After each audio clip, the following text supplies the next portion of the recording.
know that Istanbul is the world's 8th most visited city with 14 million visitors every year. It is beautiful every season, but there is undeniable magic about winter. Because Istanbul has over 50 hills and multiple bodies of water surrounding it, like Black Sea and Sea of Marmara, it has several microclimates. Unlike many European cities, Istanbul isn't a city that gets to freezing temperatures often.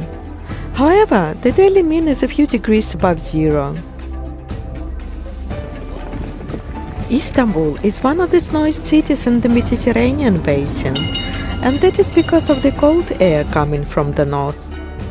Snow does occur in the coastal areas of the Sea of Marmara and the Black Sea almost every winter, but it usually lies no more than a few days.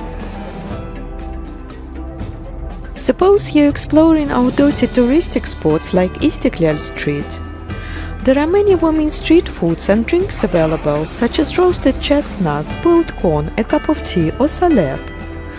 They will keep you warm even when you are way up on the Galata Tower. Stretching for 1.5 kilometers, Istiklal Street, the Turkey's most famous and busiest street, and it's home not only to many shops but also cultural sites that are a delight to explore. Winter season in Istanbul is considered off-season, and as with many destinations in the off-season, it's much cheaper. While grocery prices, restaurants and transportation costs are the same, prices for hotel stays, Airbnbs, airfares and some excursions drop significantly.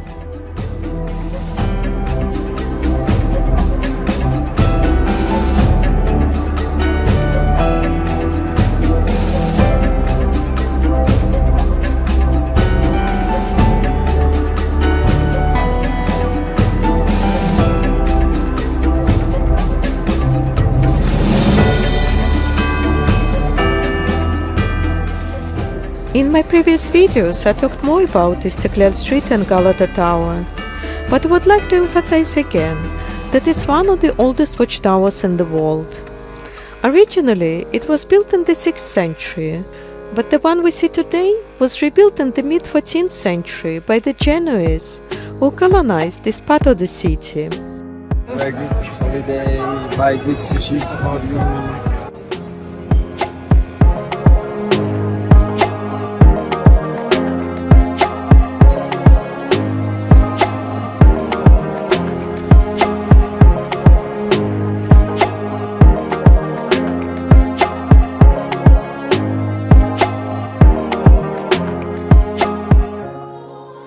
The original church of St. Anthony of Padua was built in 1725 by the Italian community of Istanbul, but was later demolished and replaced by the current building, which was constructed on the same site. It is run by the Italian priest, and there are regular masses in Italian, Polish, English and Turkish.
Visiting Istanbul in winter means you can see the sights without waiting in line for too long. Dolmabahçe Palace is a tourist hotspot, and while you have to wait in lines for hours in the summer months, there is hardly any wait in winter. Dolmabahce Palace was built in the mid-19th century by the Empire 31st Sultan Abdülmecid. Previously, the Sultan and his family had lived at Topkapi Palace, but as the medieval Topkapi was lacking in contemporary style, luxury and comfort as compared to the palaces of the European monarchs, Abdülmecid decided to build a new modern palace. The construction cost was 35 tons of gold, the equivalent $1.9 billion in today's values.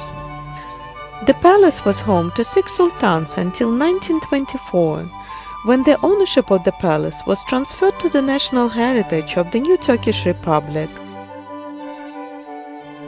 Dolmabahce translates field and garden, and it's the largest palace in Turkey. It has an area of 45,000 square meters and contains 285 rooms, 46 halls, 6 hammams and 68 toilets.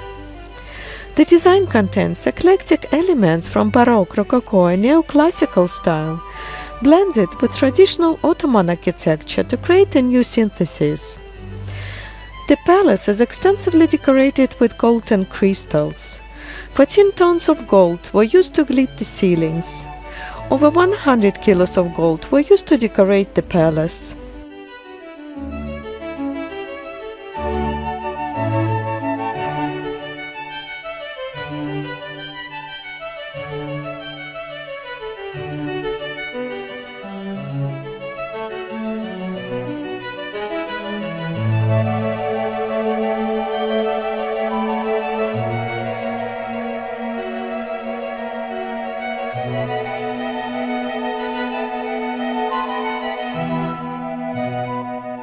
Functionally, the palace retains elements of traditional Ottoman palace life and also features of traditional Turkish homes.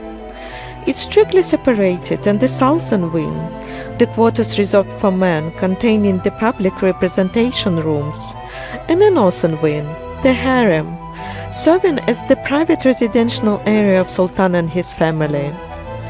The two functional areas are separated by the big ceremonial hall, with a floor area of 2,000 square meters and a 36 meters high dome.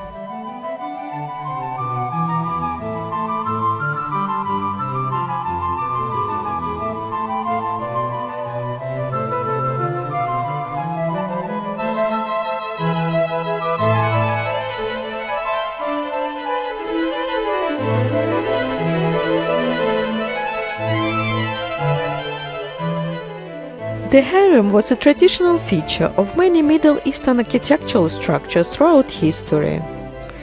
The point of Abdülmecid construction of the harem was to ensure there were separate quarters built for the royal family and their leisure.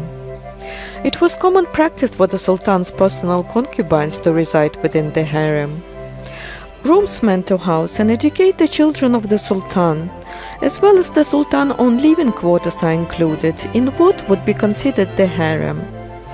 Usually, most sultans beforehand had restricted their wives and concubines from being on the public. However, Abdülmecid unpredictably allowed them to leave the palace to shops and bazaars under supervision.